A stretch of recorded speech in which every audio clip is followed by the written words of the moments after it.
Ngosip, ngobrol seputar arsip.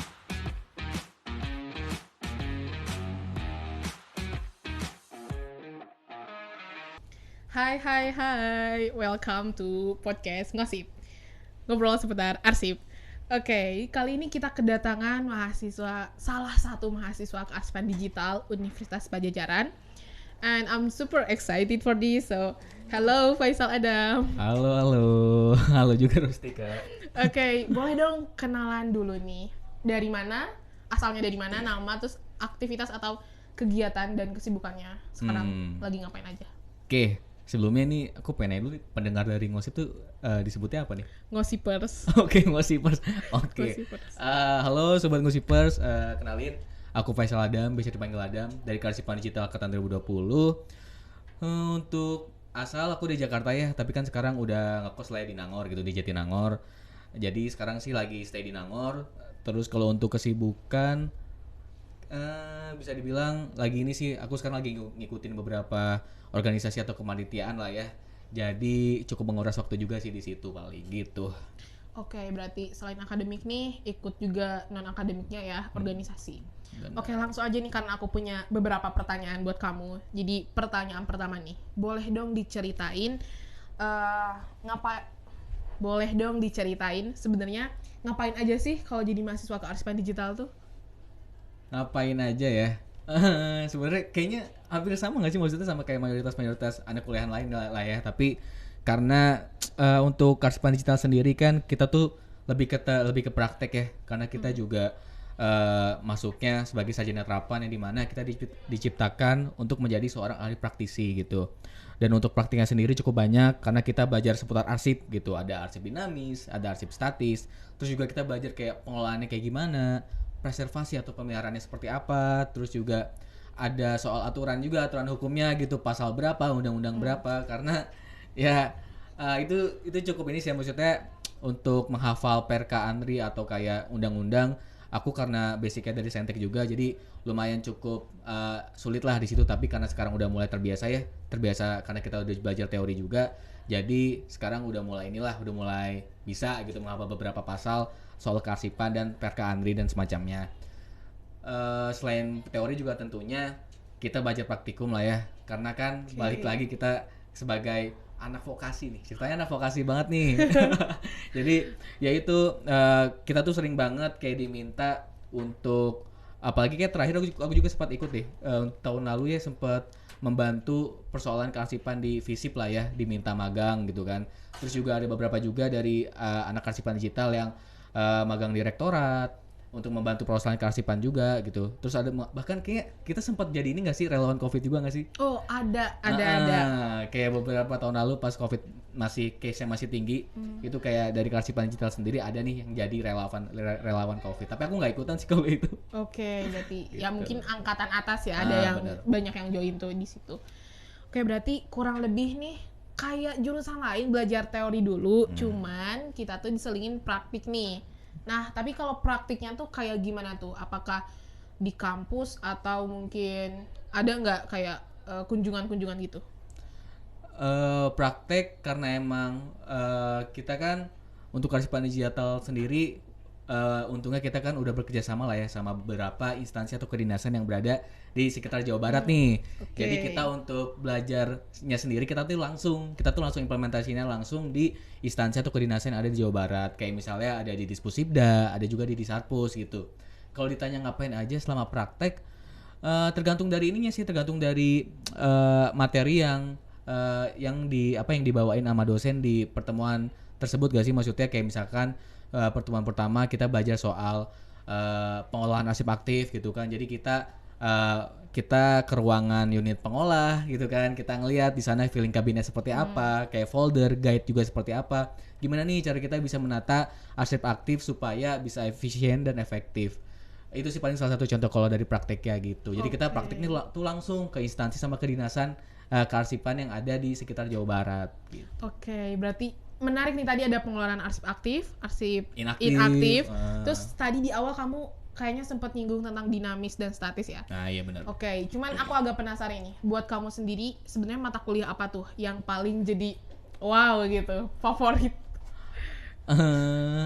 Sebenarnya jujur aja ya, kalau untuk mata kuliah kayaknya semuanya ada kelebihan dan kekurangan masing-masing gitu. Tapi kalau dari aku sendiri kayaknya tata kelola arsip media baru nih, ini nggak sih maksudnya dari namanya aja udah kan namanya udah kekinian banget nih tata kelola arsip media baru. Jadi karena kita juga kearsipan digital, selain belajar konvensional, kita juga pasti harus belajar digitalnya juga gitu. Nah lewat tata kelola arsip media kita belajar beberapa perangkat atau device soal kearsipan gitu kan. Contohnya kayak ini nih, kita belajar podcast ya. Podcast berarti salah satu masuknya ke arsip apa, audio rekaman kali ya. Iya, audio Arsip rekaman. audio lah ya. Tapi karena ada kamera Audio jadi visual. audio visual bener gitu. Oke. Oke, berarti mata kuliah yang paling favorit yang emang tentang teknologi lah ya. Bener. Oke, kalau tadi udah ngobrolin nih Faisal Adam tentang wow ternyata jadi mahasiswa kearsipan tuh belajar teori dulu terus baru praktik, dan praktiknya juga ngunjungin nih ke instansi-instansi. Berarti kuliahnya nggak melulu di Jatinangor ya? Iya bener banget, kayaknya sebenarnya juga kalau untuk kuliah bukan di Jatinangor itu juga ada kelebihan dan kekurangannya nggak sih? Maksudnya dalam artian kayak kita bisa dibilang nggak bosan gitu ya. Oh, benar. Jadi kita bisa selain kita dalam tanda kutip kunjungan atau main lah ya kayak ke beberapa instansi, kita juga bisa ngeliat nih kayak dunia kerja secara langsung gak sih. Jadi selain kita belajar di tempat, kita juga bisa ngeliat kayak aku tuh kadang suka ngamatin juga pas kita lagi belajar, tiba-tiba ada kayak beberapa pegawai atau kayak arsiparis yang lewat, itu aku kayak ngeliat kayak oh ternyata kerjanya kayak gini gitu. Jadi sembari belajar kita bisa tahu lah nanti kayak situasi kita kalau misalkan mau jadi arsiparis ya di masa depan itu seperti apa, ya itu bisalah kita tahu kalau kita ngunjungin beberapa instansi atau kedinasan gitu. Oke. Jadi intinya nih dengan praktikum dan kunjungan kayak gitu udah kebayang lah. Nah bener banget. Kebayang ya teman-teman. Kita Oke. bisa relate nih. Jadi sebelum nanti kita lulus kita udah tahu duluan apa-apa aja yang harus disiapin nanti kalau misalkan kita mau kerja di kedinasan atau khususnya jadi arsiparis lah ya gitu. Mantap. Tapi oke. Kalau gitu lanjut ke pertanyaan selanjutnya. Jadi sebenarnya nih, kalau menurut kamu belajar arsip tuh susah atau enggak? Mau jujur apa bohong nih? Jujur dong, Jujur aja biar ya. teman-teman pada tahu. Enggak sih, sebenarnya kalau untuk susah atau gampangnya, susah gampang kali ya. Karena ya itu balik lagi lebih di tugasnya sih. Maksudnya tugasnya cukup banyak ya, apalagi kan kita kearsipan gitu, kita ngurusin soal data, soal berkas, soal surat masuk, surat keluar. Nah itu tuh, dan juga kita sekali tugas tuh nggak dikit gitu, sekali praktikum kita bisa ngurus sampai beratus-ratus surat lah ya. Jadi itu bisa dibilang sebenarnya nggak susah, cuman butuh ekstra tenaga sama pikiran gitu untuk tugas-tugasnya.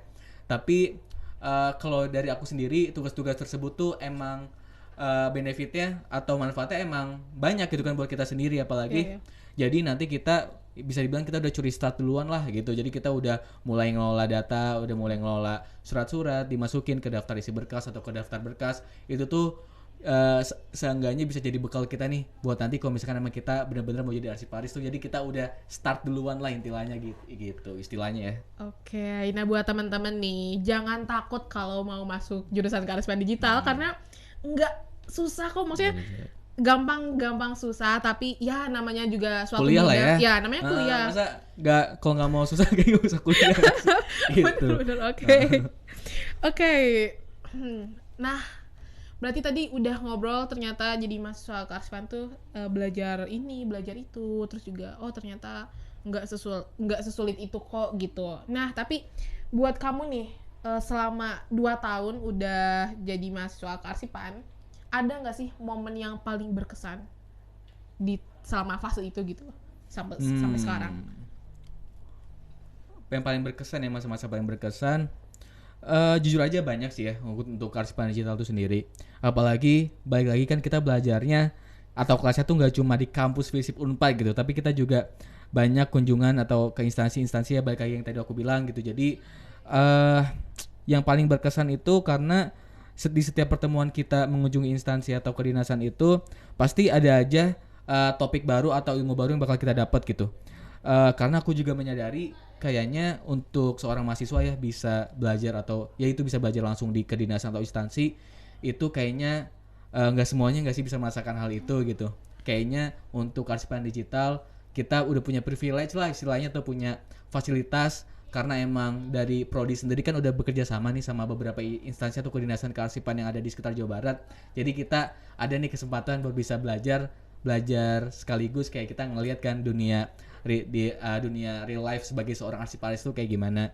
Jadi kalau buat berkesannya kayaknya tiap pertemuan cukup berkesan karena pastinya kalau belajar praktikum bakalan lebih cepet lah gitu nyampenya, jadi bener-bener cukup berkesan sih di setiap pertemuannya gitu. Oke, berarti agak susah ya milih Nah benar agak susah yang sih. mana sih yang paling berkesan karena hampir semuanya nih emang berkesan gitu buat kamu. Oke, berarti itu terkait momen dan sekarang pengen nanyain tentang bahasan lain. Oke, nah kalau tadi udah ngobrolin tentang perkuliahan, sekarang aku pengen nanya sebenarnya prospek kerja dari jurusan kearsipan tuh kayak gimana sih? Waduh, lumayan berat ya. Tapi sepengetahuan aku aja lah ya. Untuk prospek kearsipan digital, prospek kerja untuk kearsipan digital sendiri atau untuk khususnya kearsipan ya. Aku pernah ngikutin webinar nih yang diselenggarin sama Andri. Nah, menurut Andri itu kebutuhan arsiparis di Indonesia saat ini itu sekitar 140.000 Wow. yang dibutuhkan. Dan yang baru terpenuhi baru sekitar 7.000-nya aja. Coba bayangin. Ya kan? 10%-nya aja belum nyampe gitu. Jadi untuk teman-teman kearsipan sebenarnya tenang aja untuk prospek kearsipan itu sendiri. Ya seenggaknya beberapa tahun ke depan lah ya. 4-5 tahun ke depan itu sebenarnya prospek kerjanya cukup luas gitu. Apalagi emang kalau yang benar-benar linear pengen menjadi seorang arsiparis. Jadi itu bisa dibilang emang cukup lebar gitu untuk prospek kerjanya. Oke, berarti buat teman-teman jangan takut ya buat masuk jurusan kearsipan karena ternyata prospeknya itu sangat luas Ya gitu. benar banget sangat Tapi luas. kalau misalkan selain arsiparis nih, ada nggak bidang lain gitu yang mungkin bisa kita geluti? Bisa banget bisa. Itu balik lagi kayaknya ke individu dari masing-masingnya kali ya. Pastikan ada orang yang emang kerjanya pengen linear lah ya sesuai sama jurusannya, tapi juga ada orang yang kayak melipir nih ke jurusan, bukan ke jurusan ke pekerjaan lainnya Iya, gitu. iya. Tapi untuk kearsipan sendiri yang masih berkorelasi lah ya, itu kita bisa banget jadi dokumen controller di suatu perusahaan atau ya perusahaan swasta lah ya, startup kayak banyak tuh ya untuk dokumen controller.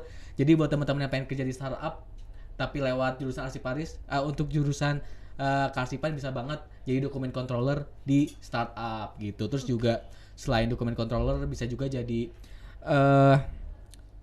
administrator. Kita di bagian administrator tentu di perkantoran, entah itu kayak di perumahan ya kan. Itu bisa banget di kuliah di universitas, pokoknya di dunia pendidikan juga bisa jadi seorang administrator. Terus juga jadi tata kelola itu bisa banget sih. Apalagi kan kita belajar soal arsiparis kan, bukan kita belajar soal ini juga nggak sih kayak denah ruangan arsiparis ya nggak sih, kita kayak belajar soal filling kabinet ukurannya berapa, terus juga belajar soal kayak roll of pack itu berapa meter. Jadi itu kayaknya bakalan bisa sih buat jadi masuk ke tata kelola gitu. Dan itu juga balik lagi lah ya ke Iya benar, masing-masing. balik lagi ke pribadian masing-masing dari mahasiswanya. Oke, nah berarti kalau kamu sendiri nih pengennya kerja di mana sih nanti kalau udah lulus? Kalau aku sih rencananya pengen banget di Andri ya, di Arsip Nasional Republik Indonesia gitu. Oke, berarti pengen jadi arsiparis di sana. Dan sebenarnya pengennya di bidang apanya gitu? Kan sekarang tuh ada pengelolaan arsip aktif, inaktif, atau mungkin di IT-nya gitu. Kamu pengennya di mana? Untuk di Andri, karena kan kalau menurut aku sendiri ya di Arsip Nasional Republik Indonesia itu pengelolaan arsipnya, entah itu arsip dinamis, arsip statisnya udah dibilang cukup top lah ya. Karena sebagai arsip pusatnya juga di Indonesia gitu ya. Mulai dari kayak preservasi, pemeliharaannya, terus juga sarana dan prasarananya, teknologinya baik konvensional maupun digital itu di sana mungkin udah paling maju lah ya dibandingkan instansi atau perusahaan yang lain. Jadi sebagai mahasiswa kearsipan tentunya bisa kerja di Arsip Nasional tuh jadi kebanggaan tersendiri nggak sih? Gitu sih paling. Bener banget. Oke, nah berarti itu tadi ya ternyata kalau Adam sendiri pengennya kerja di Andri atau pusatnya arsip di Indonesia gitu. Nah kalau gitu berarti tadi udah disebutin ada Andri nih, tapi ada nggak sih instansi apa gitu loh yang bisa arsiparis Yang arsiparis ada di bidang itu lah ya. Iya kayak gitu. kalau arsiparis saya itu balik lagi bisa ke perusahaan, instansi pemerintahan, tapi yang paling menarik nih, Apa tuh? arsiparis itu ternyata bisa di museum atau di galeri Wow. art gitu nggak sih? Oh iya. Nah, jadi teman-teman mungkin orang-orang mikirnya kalau misalkan museum, oh mungkin kayak jurusan sejarah gitu ya, maksudnya jurusan yang kayak antropologi atau kayak geologi gitu ya. Tapi jangan salah nih teman-teman, kearsipan sendiri karena kita basicnya emang mengelola data, kan pengertian arsip itu sendiri kan kayak kita mencatat atau kayak rekaman kegiatan yang terjadi di masa lalu kan. Jadi untuk museum sendiri kayaknya untuk arsiparis museum bakalan asik banget gak sih? Apalagi kita selain kerja juga bisa sambil rekreasi gitu. Benar. Jadi buat teman-teman yang pengen kerja di museum atau galeri bisa banget sih lewat Masuk. jurusan kearsipan Iya, dulu gitu. Betul. Oke, menarik nih. Mudah-mudahan ya nanti ada teman-teman yang bisa kerja di museum dan galeri dan dan melestarikan nih gitu loh. Benar. Karya-karya atau mungkin artefak atau ya. Kearsipan lah ya. Ya, gitu lah. Intinya gitu. Oke, kalau tadi berarti udah nanya-nanya nih seputar aktivitas Adam sebagai mahasiswa kearsipan digital dan juga prospeknya kayak gimana. Terus juga tadi sempat ngobrolin ya tentang momen paling berkesan buat Iya. kamu apa. Dan tadi pertanyaan tadi tuh menutup Udah ini sesi segini aja nih. podcast kali ini. Bentar, ini ada belum. sesi games. Ada Oh, sesi games. boleh apa tuh? Oke, gamesnya itu adalah disordered. Jadi aku nanti bakal ngasih kamu pilihan. Kamu, Oh, iya. kamu harus pilih salah satu. Nggak boleh ada pilihan ketiga ya, nggak boleh. Oke. Jadi kita langsung mulai aja ke Oke. pertama, disordered. So number one is pilih kuliah online atau kuliah offline. Kuliah offline lah ya. Oh. Karena mungkin aku tipe orang kalau yang online tuh kayaknya laptopnya dinyalain terus tinggal tidur. Waduh, jangan dicontoh ya teman-teman, jangan dicontoh. Iya, jadi kalau kuliah offline juga kayaknya lebih berasa nggak sih, misalkan kita bisa ketemu teman-teman secara langsung, apalagi nanti kayak ada tugas kelompok, kayak bikin laporan atau semacamnya bakal lebih gampang lah kalau misalkan offline gitu sih. Oke, kalau gitu pertanyaan kedua, pilih naik odong atau jalan kaki? Kalau bawa motor gimana? Nggak ada pilihan ketiga. Nggak ada ya? Nggak ada. Ih, tapi aku baru naik sekali tau odong-odong tuh di Unpad. Oke, Baru tapi pernah naik sekali. ya tapi pilih aja lah mau naik odong apa jalan kaki nih kalau misalnya Nih. di Unpad. Kan kalau misalkan kita dari paling kan aku kalau misalnya kita di Visip nih ya, atau dari Ibnu Sina kan sama Visip deket nih. Kayaknya lebih prefer naik odong sih. Nanti kita naik odong dari Visip atau dari Ibnu Sina, terus nanti kita turunnya di Gerlam nggak sih buat jajan. Oke. Apa nggak di ATM Center kalau misalnya mau ngambil duit. Itu sih paling. Oke, berarti naik odong ya. Naik odong deh. Oke. Pertanyaan ketiga nih. Ini pilih ADD atau ayam suwir? Aduh, ini nggak bisa dipilih sih ya. Enggak, harus pilih salah satu ya. Harus pilih salah satu. Ada ayam suwir ya? Opsional, tergantung malam atau pagi. Kalau siang kayaknya, kalau pagi atau buat sarapan ya ayam suwir the best sih. Tapi kalau buat kayak malam-malam, apalagi kan ADD kan 24 jam tuh. Wow. Kayaknya omelet kornet, omelet orak-arik tuh udah pilihan yang tepat sih, kayak buat tengah malam kalau lagi lapar. Jadi paling opsional deh dua-duanya. Oke, gak apa-apa. Berarti ini sekalian rekomendasi ya buat teman-teman nanti Bener. yang mau masuk KD Unpad, bisa nih datang ke ADD atau ayam suwir. Iya sih, harus dicobain sih kalau udah jadi anak Unpad mah. Oke, nah ada dua lagi. Kamu pilih langsung kerja atau lanjut S2? Aduh, gimana ya? Mungkin tadi juga aku udah bilang kali ya. Sebenarnya pengen banget bisa kerja di Andri gitu di Arsip Nasional. Tapi kalau misalkan emang dikasih kesempatan buat bisa S2, pengen banget sih kayak S2 di luar negeri gitu. Wow. Karena setahu aku untuk kearsipan sendiri itu ada di Belanda gitu, di Universitas Leiden gitu, di Leiden University itu ada kayak prodi magisternya buat kearsipan itu sendiri, tapi lebih ke arsip statis kayak ke archives-nya. Jadi kalau misalnya kan emang dikasih kesempatan buat S2 kenapa enggak gitu. Tapi kayak untuk sekarang ke Andre dulu lah ya, biar cepet-cepet dapat Kerja duit dulu. lah. Itu bener Kerja banget. dulu lah ya. Oke, tapi kalau bisa mungkin kuliah sambil kerja juga ya. Nah, itu juga bisa jadi opsi tuh. Oke, terakhir nih. Terakhir banget. Tim mandi atau tim gak mandi kalau kuliah?